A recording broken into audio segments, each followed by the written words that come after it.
تو اس ایلینیشن کے لیے ان کو ٹارگٹ بنایا جاتا ہے. یہ کوئی نئی میتھڈالوجی ہے 1971 کا اگر آپ دیکھیں اور اس میں جو ایونٹس ڈیولپ ہو رہے تھے مشرقی پاکستان میں, تو جو لوگ اس وقت پاکستان کے متحدہ پاکستان کے حق میں تھے, افواج پاکستان کے ساتھ تھے, چن چن کے مارا گیا. ان کے ٹرائلز بھی بعد میں ہوئے. کیا ہمارے دفتر خارجہ نے کوئی آواز اٹھائی؟ اگر ہم اپنے وار اگینسٹ ٹیرر پہ آ جائیں تو مشیران, ٹرائبل ایلڈرز چن چن کے مارے گئے. چن کے مارا گیا. تو یہ کوئی نئی تاریخ رقم ہو رہی ہے. ہم کیوں تحفظ نہیں دے سکتے ان لوگوں کو جو درد رکھتے ہیں اس ملک کا, جو اپنی افواج کے ساتھ, اپنے بہادر جوانوں کے ساتھ کھڑا ہونا چاہتے ہیں؟ جب ہمیں پہلے سگنل ریسیو ہوتے ہیں اس حوالے سے, کیوں ان کو تحفظ نہیں فراہم کیا جاتا؟ ہم کیوں یہ فیلڈ اوپن چھوڑتے ہیں کہ جناب جو بیرونی بیانیہ ہے, بیرونی فنڈنگ ہے, بیرونی سرپرستی ہے, وہ دندناتے پھرے, اور جو پاکستان کے حق میں بولنے والے ہیں, یہ تاریخ ہے. اگر تاریخ میں نے غلط بتائی ہے تو مجھے کانٹریڈکٹ کر دیں. یہ بڑی درست تاریخ ہے. بڑا انفارچونیٹ واقعہ ہے کہ ابھی وہ لوگ جو اس وقت آپ جو 71 کی بات کر رہے ہیں, جنہوں نے اس وقت پاکستان کے لیے آواز اٹھائی, 70 برس بعد انہیں پھانسی لگایا گیا, 50 برس اس وقت بھی مارا گیا, اور اس کے بعد انہیں پھانسی لگایا گیا. ادھر بھی جو میں بات کر رہا ہوں, سوات میں خود میں آپریشن کا کمانڈر تھا. وہاں پہ ایسے چند افراد تھے جو اس وقت پرومیننٹلی جنہوں نے پاکستان آرمی کی سپورٹ کی تھی, ان کو بھی نشانہ بنایا گیا. جہاں تک تحفظ ہے, ایک عام شہری سے لے کے بالخصوص ان لوگوں کو تحفظ پرووائڈ کرنا حکومت وقت کی ذمہ داری ہے. تو it is a state failure, ان کو تحفظ پہنچانا حکومت کی ذمہ داری ہے. And law enforcement, police, civil, سب کا مل کے, آرم فورسز کا مل کے کام ہے کہ ان کو اور ان کے خاندانوں کو تحفظ پرووائڈ کیا جائے. ایٹ ٹائمز یہ ممکن نہیں ہوتا 100% جا کے ایکسٹینڈڈ فیملیز کو تحفظ دینا, بٹ نن دا لیس یہ ذمہ داری ہے. اور جہاں پہ ایسا ہوتا ہے وہاں فیلئر نہیں ملے گا تو پھر کون کھڑا ہوگا حق میں؟ دیکھیں, جو محب وطن اور غیرت مند لوگ ہیں وہ پھر بھی کھڑے ہوتے رہیں گے, لیکن مرتے رہیں گے. تحفظ دینا حکومت کی ذمہ داری ہے, and one can not look the other way. اب باقی دندناتے رہیں گے اور محب وطن لوگ ملک کے لیے قربانی اینٹی اسٹیٹ ایلیمنٹس کو گرفت میں لانا اور محب وطن لوگوں کو تحفظ دینا حکومت وقت کی ذمہ داری ہے. اس میں کوئی دو رائے نہیں ہے. جہاں نہیں ہو سکتا وہاں اسٹیٹ فیلئر ہے. کلبھوشن یادیو اور اس کیس میں کیا فرق ہے؟ وہاں بھی ہم را کا سن رہے تھے اور یہاں بھی را کا ذکر آیا, این ڈی ایس کا بھی ذکر آیا. اس کیس میں اور کلبھوشن کے کیس میں کیا فرق ہے؟ فرق یہ ہے کہ یہ پاکستانی اوریجن کے لوگ ہیں جو فورن ایجنسی کا اعلی کار بنے ہوئے ہیں. وہ خود فورنر تھا اور فالس آئیڈینٹی کے تحت پاکستان میں گھس کے سب ورجن کر رہا تھا. وہ اسٹیٹ سپانسرڈ ٹیررزم کی ڈائریکٹ ایگزامپل ہے, اور یہ انڈائریکٹ ایگزامپل ہے اسٹیٹ سپانسرڈ ٹیررزم کی. زیادہ خطرناک کون ہے ان میں سے؟ ان میں آئی وڈ سے زیادہ خطرناک یہ لوگ ہیں جو ہیں تو پاکستانی لیکن اعلی کار بنے ہوئے ہیں بیرونی ہاتھوں میں, چاہے ان کا تعلق کسی بھی طبقے کسی بھی ہو. یہ زیادہ خطرناک ہیں کیونکہ آؤٹ رائٹلی ان پہ نہ پڑوسی کو شک ہوتا ہے, نہ دوستوں کو شک ہوتا ہے, نہ ریاست کو ابتدائی طور پہ شک ہوتا ہے, جس کی ابھی ہم بات کر رہے ہیں کہ ہمیشہ دیر کر دیتا ہوں. وہ دیر اس لیے ہو جاتی ہے کہ جب اپنے ہی لوگ کسی کے لیے اعلیٰ کار بنے ہوں تو میر صادق اور میر جعفر کی شناخت میں وقت لگ جاتا ہے. ناظرین, آپ نے سنا جنرل اعجاز اعوان صاحب ہیں کہ انتہائی خطرناک لوگ ہیں. اب 6 گھنٹے گزر گئے ہیں افواج پاکستان کے ترجمان کی پریس کانفرنس کو. حکومت کی طرف سے بھی کوئی ایکشن نظر نہیں آیا, افواج پاکستان کی طرف سے بھی ابھی تک کوئی ایکشن نظر نہیں آیا. لیکن اتنے خطرناک لوگ اپنی جگہ پہ موجود ہیں اور جو ایویڈنسز ہیں وہ افواج پاکستان کے ترجمان نے سامنے رکھ دیے. آج ایک اور بہت انٹرسٹنگ بات کی افواج پاکستان کے ترجمان نے, اور 1971 کا حوالہ دیتے ہوئے پاکستان کے میڈیا کے رول کے بارے میں کیا کہا, آئیے دیکھیں. یہ بھی یاد رکھیں کہ یہ 1971 نہیں ہے, نہ وہ فوج ہے نہ وہ حالات ہیں. اور سب سے let me compliment media, it's a compliment that I want to give. اگر 1971 میں ہمارا آج کا میڈیا اس وقت ہوتا, آپ کی سازشوں کو بے نقاب کر سکتا, وہاں پہ ہونے والے حالات کی رپورٹنگ کر سکتا, وہاں پہ ہونے والی جو زیادتیاں ہیں جو ڈومیسٹکلی ان کی رپورٹنگ کرتا, تو آج مشرقی پاکستان علیحدہ نہ ہوا ہوتا. تو میڈیا نے جو کردار پچھلے 2 دہائیوں میں دہشت گردی کے خلاف جنگ میں اور پھر خاص طور پر یہ جو 3 دن کی جنگ تھی, اس کے اندر جو کردار ادا کیا ہے, میرا خیال ہے کہ اس سے بہتر میڈیا کا رول نہیں ہو سکتا. اور امید کرتے ہیں کہ انشاءاللہ ہمارا میڈیا ایسا ہی رسپانسبل رہے گا اور آپ کے میڈیا میں بیہیویئر چینج کی ضرورت ہے. جی ناظرین, خوشائن بات, اور چلیں اس بات میں کافی زیادہ دیر نہیں ہوئی، لیکن پاکستانی میڈیا کے رول کو افواج پاکستان کے ترجمان بھی سراہ رہے ہیں اور اس کی ایک اہمیت ہوتی ہے، انٹرنیشنلی ریکگنائز ہے. لیکن تحریک انصاف حکومت آنے کے بعد چند وزراء ایسے سائنٹسٹ بنے، انہوں نے کہا نہیں جناب یہ میڈیا تو ختم ہو جائے گا، اس کا کردار ہی کچھ نہیں ہے، اور کچھ انہوں نے میڈیا کے خلاف اقدامات بھی کیے. اس پہ پھر کبھی بات کریں گے، لیکن افواج پاکستان کے ترجمان کی ایک معصومانہ خواہش بھی ہے، وہ کیا تھی آئیے دیکھتے ہیں. میں نے میڈیا کی تعریف کی اور میں دل سے میڈیا کے ساتھ ہوں. میڈیا نے بہت رول پلے کیا ہے، اس سے بھی بہتر رول ہو سکتا ہے. میں نے ان سب سے بات کی کہ آپ 7 days a week شوز کرتے ہیں، ایک دن مجھے دے دیں. آپ 6 days a week شو کریں، کنٹمپریری کرنٹ ایشو پہ جس پہ مرضی کریں. آپ 7 بجے سے لے کے 12 بجے تک 43 نیوز چینلز، اینکرز، گیسٹ ایک ہی موضوع پہ بات، آپ کوئی بھی لگا لیں. میں نے کہا ایک دن مجھے دے دیں، میں ٹاپک سجیسٹ کرتا ہوں، اس ٹاپک پہ آپ بات کریں. گیسٹ جو ہے اس سبجیکٹ کا ایکسپرٹ بلائیں. ملٹری کورٹس بنے تھے، جوڈیشل ریفارمز ہونے تھے، آپ جوڈیشل ریفارمز کے اوپر ٹاک شو کریں، بلائیں پرانے چیف جسٹسز کو، ان کا ایکسپیرینس ذہن میں سامنے رکھیں، سجیسٹ کریں حکومت کو کہ کیسے جوڈیشل ریفارمز ہونے چاہیے. ایجوکیشن کی میں نے اتنی بات کی ہے، پلیز آپ پرانے ایجوکیشن ایکسپرٹس کو بلائیں، اس 1 گھنٹے میں ایجوکیشن ریفارمز کے اوپر بات کریں، سجیسٹ کریں. پولیس ریفارمز کے اوپر بات کریں، سجیسٹ کریں. فاٹا کی بحالی کے اوپر بات کریں، سجیسٹ کریں. آج تک نہیں ہوا. جی ناظرین، افواج پاکستان کے ترجمان کی اس معصومانہ خواہش پہ بات کرتے ہیں ایک وقفے کے بعد. ویلکم بیک ناظرین. آج افواج پاکستان کے ترجمان نے جہاں میڈیا کے رول کی تعریف کی، وہاں انہوں نے ایک معصوم خواہش کا بھی اظہار کیا کہ میڈیا کو ایک رول ادا کرنا چاہیے. دل راج صاحب ذرا یہ خواہش کا اظہار جو تھا ذرا دوبارہ دکھائیے گا. میں نے میڈیا کی تعریف کی اور میں دل سے میڈیا کے ساتھ ہوں. میڈیا نے بہت رول پلے کیا ہے، اس سے بھی بہتر رول ہو سکتا ہے. میں نے ان سب سے بات کی کہ آپ 7 days a week شوز کرتے ہیں، ایک دن مجھے دے دیں. آپ 6 days a week شو ایک دن مجھے دے دیں. اور پھر آگے ایجوکیشن کی بھی بات کی انہوں نے، law reform, police reform, FATA merger, وہ ہم پہلے بھی دکھا چکے ہیں. آپ نے یقیناً وہ واقعہ تو سنا ہوگا، اکثر آرمی کی میسج میں آپ دوستوں کے ساتھ بیٹھے ہوں تو سنتے ہیں کہ 2nd World War میں وہ کوئین والا واقعہ تھا کہ جناب ایک سولجر کو ریکروٹ کرنا تھا. تو کیا واقعہ تھا وہ کنسکرپشن ہو رہی تھی، تو انہوں نے کہا جی کنسکرپشن ہے تو سب ایبل باڈیڈ بندوں کو بلا لیں. تو اب میں آپ کو تو نہیں کہتا کہ میڈیا وہ ہے، لیکن انہوں نے ایک مینیل کو بلا لیا اور اس کو کہا جی کہ تو نے جا کے آگے جنگ لڑنی. اب اس نے کہا جی کہ اگر جنگ دی گل ساڑھے تک آ گئی ہے تو پھر اس کام نو رہن دو. یہ تو وہ جوک ہے جو ورلڈ وار کا ہے. اچھا، لیکن آپ کو میڈیا کے انہوں نے بڑی پرٹیننٹ بات کی ہے، بہت اچھی بات کی. بات کر لیتے ہیں. کچھ ایجوکیشن منسٹر ہے ایک پاکستان میں، وہ ایجوکیشن منسٹر کے پاس آئیڈیاز نہیں ہے کہ ریفارم کیا کرنے. ہزاروں رپورٹس بنتی ہیں، کمیشن بنتے ہیں، وہ رپورٹس پڑھی نہیں ہیں، وہ آئیڈیاز میڈیا نے دینے. میڈیا کو تو ایک بنیادی کام ہے سوال اٹھانے کا، جو کہ ہم ڈیلی اٹھاتے ہیں، ڈارک ایریاز پہ لائٹ تھرو کرتے ہیں. اگر نہیں چل رہا تو 3-4 میڈیا اینکرز کو اب کابینہ میں بٹھانا ہے، یا فار دیٹ میٹر وہ ٹینک چلانا سکھا سکتے ہیں آپ کو کہ جناب ٹینک ایسے چلانا ہے یا ڈیفنس پالیسی ایسے کرنی ہے. نہیں، میڈیا جو ہے وہ امپورٹنٹ ایشوز کو، کچھ ایسے ایشوز ہیں جس پہ آپ نے کہہ رہے ہیں جنہوں نے پوری قوم کو اپنی گرپ میں لیا ہوا ہے. مثلا جوڈیشل سسٹم اور بگ وگز کا ٹرائل، اس نے پوری قوم کو اپنی گرپ میں لیا ہوا ہے.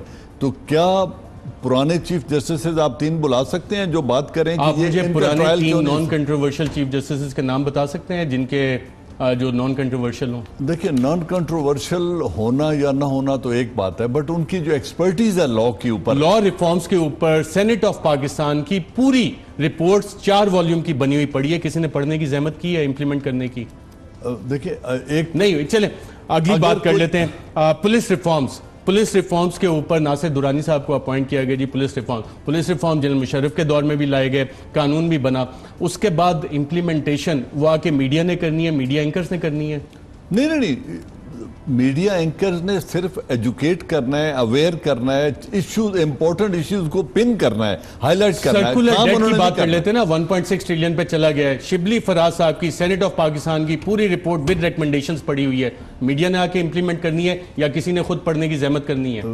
آپ جو بات کر رہے ہیں یہی آپ کا ایک رول ہے کہ دس از دا موسٹ امپورٹنٹ ایشو. آپ نے جس ایشو کو ابھی آپ ہائی لائٹ کر رہے ہیں، میڈیا کا کام ہے سوال کرنا، ایشوز کو ہائی لائٹ کرنا، اس پہ عمل آپ اتنی دفعہ ہمارے پروگرام میں آئے ہیں، کیا ہم یہ کام کرتے ہیں کہ نہیں کرتے؟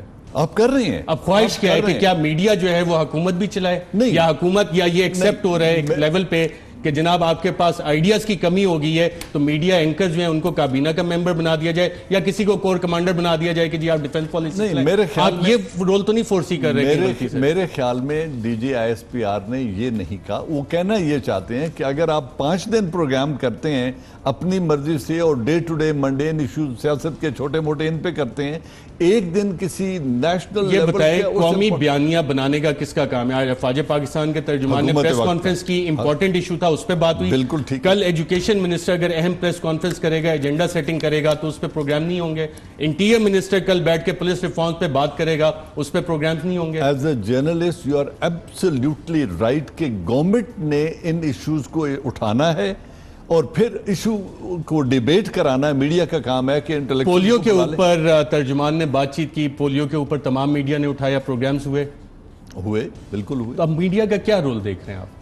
میڈیا کا رول پوزیٹیو ہے، بہت امپورٹنٹ رول ہے. اوپینین میکنگ بڑا ایک امپورٹنٹ ایشو ہے اور ایشوز کو ہائی لائٹ کر کے جو سو کالڈ ایکسپرٹ ہے میری طرح کے ان کو بلا کے ان کو کہنا ہے کہ اور ہم چاہیں گے کہ افواج پاکستان کے ترجمان ہمارے پروگرام میں آئیں اور اس پہ صرف میڈیا کے ایشو سے اور جو انہوں نے خواہش کا اظہار کیا ہے اس پہ باقاعدہ ایک ڈیبیٹ کریں.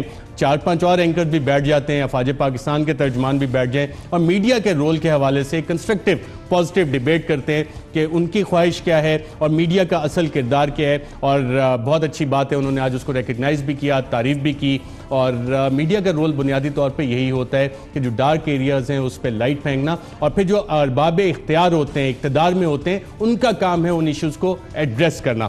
اب ایشوز کو ایڈریس کرنے کی ناظرین جب بات آتی ہے تو ری انوینٹنگ دا ویل کا ہم کام کرتے رہتے ہیں، یعنی کہ کولو کے بیل کی طرح بس چکر لگائے جاتے ہیں، کام ہم نے آگے چلانا نہیں. اور وائٹ کالر کرائم اس کی بڑی واضح مثال ہے. میاں منشا صاحب پاکستان کے ایک بڑے بزنس مین ہیں. اب وہ بزنس مین بنے کیسے اتنے بڑے businessmen? White collar crime. اور جب میں وائٹ کالر کرائم کہتا ہوں تو اس کے پیچھے نیب کی، ایف آئی اے کی، اسٹیٹ بینک آف پاکستان کی رپورٹس بھی ہیں. ایم سی بی بینک کے مالک بنے، ایم سی بی کا پیسہ اسی سے بینک خرید کے، کیونکہ منظور منشا تھے کسی کے اور پچھلے دور حکومت میں بھی ایکشنز نہیں ہوئے. لیکن یہ کہانی آج کی نہیں ہے، یہ کہانی 2002 میں بھی دیکھی گئی، 1990 میں بھی دیکھی گئی. احتساب کا جو گھن چکر ہے 1990 سے جب شروع ہوا تو تب سے یہ کیس چلا آ رہا ہے، لیکن فائلیں دبا دی جاتی ہیں. اور اس کا جو ایم سی بی کا کیس ہے ناظرین، عادل راجہ کہہ رہے ہیں بریک کے بعد بتاؤں، بریک کے بعد آ کے میں آپ کو انٹرسٹنگ چیز بتاؤں گا کہ ری انوینٹنگ دا ویل. اور 2002 میں ایشو آئیڈینٹیفائی ہوا، 2018 میں آ کے دوبارہ تحقیقات ہو رہی ہیں. ایک وقفے کے بعد ویلکم بیک ناظرین. 2002 میں شروع ہونے والا مقدمہ ابھی تک چل رہا ہے. بینک کے پیسوں سے میاں منشا نے بینک کیسے خریدا، آئیے دیکھتے ہیں. ناظرین آپ اکثر دیکھتے ہوں گے کسی بینک میں اگر ڈکیتی ہو جائے، 5 لاکھ 10 لاکھ 20 لاکھ 50 لاکھ کی ڈکیتی ہو جائے تو ہیڈ لائنز بن جاتی ہیں سب جگہ. لیکن ہمارے ملک میں ماشاءاللہ ایسے کام بھی ہوتے ہیں کہ پورے کے پورے بینک لٹ جاتے ہیں، خرید لیے جاتے ہیں، اربوں روپے ادھر سے ادھر ہو جاتے ہیں ٹرانزیکشنز. لیکن ہمارے ادارے، چاہے وہ نیشنل اکاؤنٹیبلٹی بیورو ہو نیب، چاہے فیڈرل انویسٹیگیشن ایجنسی ہو ایف آئی اے، چاہے اسٹیٹ بینک آف پاکستان ہو ایس بی پی، ان بجائے اس کے کہ ان ڈکیتوں کو پکڑا جائے، اس جو ڈکیتیاں اس پروفیشنل انداز میں جس کو وائٹ کالر کرائم کہتے ہیں، ملینز کی ڈکیتیاں جو ہوتی ہیں اس پہ کوئی ایکشن نہیں لیتے. آج اسی طرح کی آپ کو ایک کہانی سنائیں گے جو کہ بہت انٹرسٹنگ ہے کہ آپ ایک پیسہ بھی نہ لگائیں اور بینک کے اربوں روپے کے مالک بن جائیں، اس کے ایسٹس آپ کو سارے مل جائیں. اور یہ بات کس طرح سے ثابت ہوتی ہے، اس میں دستاویزات کیا ہیں وہ بھی آپ کو بتائیں گے. میاں منشا صاحب جو مسلم کمرشل بینک کے کرتا دھرتا ہیں، مالک ہیں اس کے، ان سے بھی ہماری پروڈکشن ٹیم نے رابطہ کیا کہ جناب آپ اپنا موقف آ کے ہمارے پروگرام میں دیجیے گا کیونکہ ہم یہ کرنا چاہ رہے ہیں. اس کی پرائیویٹائزیشن پہ کچھ سوالات اٹھے ہیں، کچھ رپورٹس ہیں، تو میاں منشا صاحب نے بھی پروگرام میں آنے سے معذرت کر لی. ناظرین اس کیس کا میں تھوڑا سا آپ کو بیک گراؤنڈ بتا دوں، اگر ہمارے پروڈیوسر آپ کو اسکرین پہ دکھا سکیں. منٹس آف دا میٹنگ ہے جو منسٹری آف فائنینس میں 13 اپریل 2002 کو ہوئے اور اس وقت کے فائنینس منسٹر شوکت عزیز حفیظ صاحب, اس وقت کے پرائیویٹائزیشن منسٹر الطاف سلیم, اسٹیٹ بینک کے گورنر عشرت حسین اور اس وقت کے chairman NAB lieutenant general Munir Hafeez صاحب. جی ہاں, یہ وہی دور ہے جب اکاؤنٹیبلٹی کا بڑا ڈھول بج رہا تھا کہ جناب کسی کو نہیں چھوڑیں گے, اکاؤنٹیبلٹی کریں گے. اور اس میٹنگ میں یہ پتہ لگتا ہے کہ منسٹری آف پرائیویٹائزیشن کی طرف سے نیب کو ایک خط جاتا ہے اور پوچھتے ہیں ان سے کہ جناب کوئی پینڈنگ آؤٹ اسٹینڈنگ انکوائریز ہیں 3 پارٹیز کے خلاف, Abu Dhabi group, union bank یا مسلم کمرشل بینک نشاط ملز کے. تو نیب اس میٹنگ میں جواب دیتا ہے کہ جناب ابو دھابی گروپ کے پاس تو بیورو کے پاس کوئی سورس انکوائری رپورٹس نہیں ہے, لیکن جو دوسرے 2 گروپس ہیں ان کے حوالے سے ہمارے پاس بالکل رپورٹس موجود ہیں.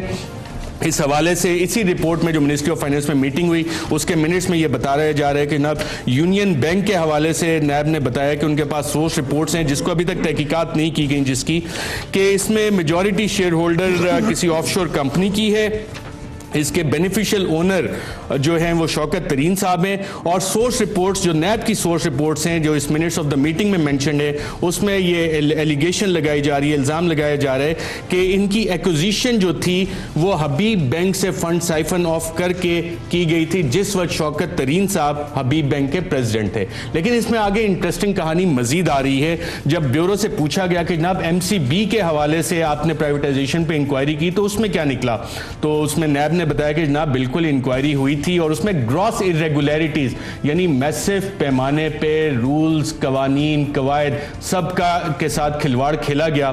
اور پھر اس میں جب یہ میٹنگ چل رہی تھی چیئرمین نیب یعنی کہ لیفٹیننٹ جنرل منیر حفیظ صاحب نے عامر عزیز نیب کے افسر کو بلایا اور انہوں نے پارٹیسپینٹس کو بلایا کہ جناب بالکل اس میں کیا کچھ ہوا, اور بتایا گیا کہ جو اسپانسرز ڈائریکٹرز تھے انہوں نے فیک بڈ ڈالی تھی.